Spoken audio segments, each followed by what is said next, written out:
తెలంగాణపై అప్పుల భారం, రుణాల రీస్ట్రక్చర్ కు అవకాశం ఇవ్వండి, లేదంటే ఆర్థిక సాయం అందించండి. కేంద్ర పన్నుల్లో రాష్ట్రాల నిధుల వాటాను 50% పెంచండి. 16వ ఆర్థిక సంఘానికి సీఎం రేవంత్ రెడ్డి విజ్ఞప్తి. భారీగా అప్పులు చేసిన గత బీఆర్ఎస్ ప్రభుత్వం 6.85 లక్షల కోట్లకు పెరిగిన రుణభారం, బలమైన పునాదులున్నప్పటికీ ఆర్థికంగా సవాళ్లు.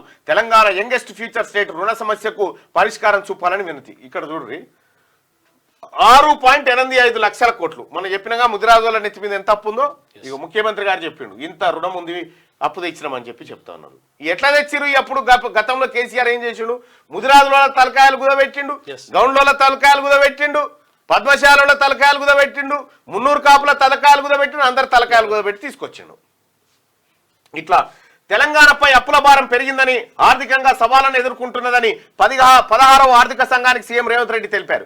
రాష్ట్ర రుణాలను రీస్ట్రక్చర్ చేసుకునేందుకు అవకాశం ఇవ్వాలని, లేదంటే అదనంగా ఆర్థిక సాయం అందించాలని విజ్ఞప్తి చేశారు. అలాగే కేంద్ర పన్నుల్లో రాష్ట్రాలకు పంపిణీ చేసే నిధుల వాటాను 41% నుంచి 50% పెంచాలని కోరారు. మంగళవారం ప్రజాభవన్లో 16వ ఆర్థిక సంఘం చైర్మన్ అరవింద్ పనగరియా సభ్యులతో CM Revanth Reddy, deputy CM Bhatti Vikramarka, మంత్రులు సమావేశమయ్యారు. ఈ సందర్భంగా సీఎం మాట్లాడుతూ తెలంగాణకు బలమైన ఆర్థిక పునాదులు ఉన్నప్పటికీ అప్పుల కారణంగా ఆర్థికంగా అనేక సవాళ్లు ఎదుర్కొంటుందని చెప్పారు. గత ప్రభుత్వం భారీగా అప్పులు తీసుకుంది. గత ఆర్థిక సంవత్సరం చివరి నాటికి అప్పుల భారం 6.85 లక్షల కోట్లకు పెరిగిందని, ఇందులో బడ్జెటేతర రుణాలు ఉన్నాయి. రాష్ట్ర ఆదాయంలో అధిక శాతం రుణాల చెల్లింపుకే పోతున్నది. రుణాలు వడ్డీల చెల్లింపులకు సక్రమంగా నిర్వహించకపోతే రాష్ట్ర పురోగతిపై ప్రభావం పడే అవకాశం ఉంది. ఈ నేపథ్యంలో రుణాల సమస్యలను ఇది ఏం జరిగిందంటే సింపుల్ గా మీకు అర్థం కావడానికి, ఇప్పుడు సుదర్శన్ ఉన్నాడు. సుదర్శన్ ఏం చేసినంటే రోజు ఓ తన కూలికి పోయింది అనుకో, కూలికి పోయి 500 సంపాదిస్తాడు, రోజుకు 500 సంపాదిస్తాడు అనుకో.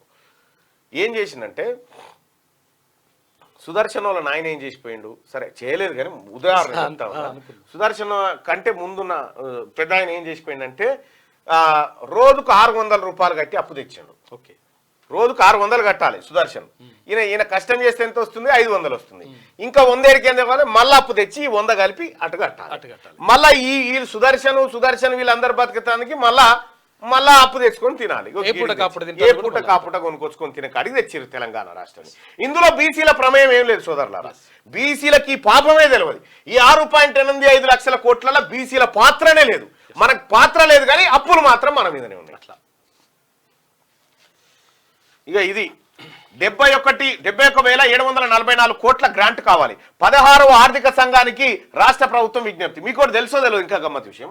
ఈ అప్పులు తెచ్చింది కదా కేసీఆర్, తర్వాత వాళ్ళు అప్పులు తెచ్చారు కదా. అప్పులు తెచ్చినాక అప్పులు తెస్తే జమనాథ్ ఉండాలి కదా, ఎవడన్నా ఒకడు జమనాథ్ ఉండాలి కదా. ఎవరు జమనాథ్ ఉండాలి? జమనాథ్ ఎవరు అనుకుంటారు? ఇల్లే ఈ కేసీఆర్ గారు, రేవంత్ రెడ్డి గారు, ఇంకోరో లేరు జమనాథ్. మనని పెట్టిరు జమనాథ్, పబ్లిక్ బీసీలను పెట్టిరు జమనాథ్. మన ఎలుముద్రలు పెట్టిరాడా. వీళ్ళ పేరు మీద అప్పు తెస్తున్నాం పెట్టి అప్పు వాళ్ళు ఎత్తుకొని పోయారు. ఈ అప్పు ఎత్తుకొని పోయి కాంట్రాక్టర్ల రూపంలో ఎవ్వనికి వాడు కుప్పలు పెట్టి పంచుకునే కార్యక్రమంలో ఉన్నారు.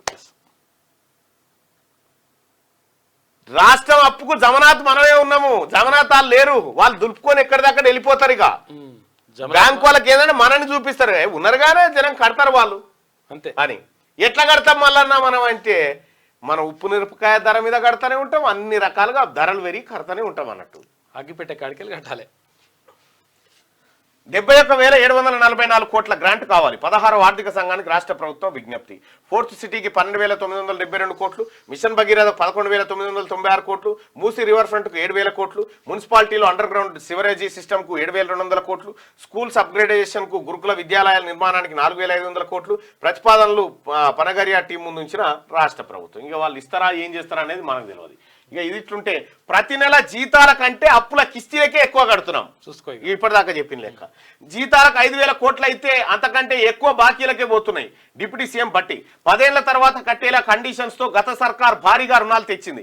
ఆ అప్పులు ఇప్పుడు మేము తీరుస్తున్నాం. కేసీఆర్ ఎట్లా తెచ్చింది అనుకున్న అప్పులు తెలివికలోడుగా ఇప్పుడు ఈ 10 ఏళ్ల తర్వాత నుంచి ఈ కిస్తీలు కట్టుడు స్టార్ట్ చేస్తాడు. 10 ఏళ్ళు మంచిగా ఏ బాధ లేకుండా కిస్తీలు కట్టకుండా ఉన్న కాడికి దూపకు దాగిండు. ఇప్పుడు వచ్చినోడి మీద పడ్డదిగా అది లెక్క ఈ కిస్తీలు.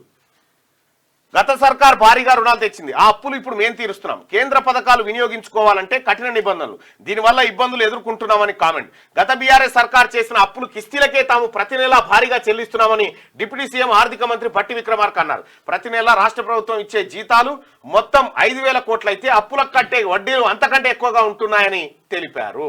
అప్పుల కిస్తీలకే ఎక్కువ కడుతున్నాం, మనం కిస్తీ అప్పులు కట్టడానికే వచ్చాం మనం ఈ దేశంలో. క్యూ న్యూస్ ఛానల్లో పనిచేయటకు అనుభవం గల సీనియర్ వీడియో ఎడిటర్స్ కావాలను సంప్రదించవలసిన నెంబర్ 8688926084. qnewsads@gmail.com ను సంప్రదించండి. లైక్ చేయండి.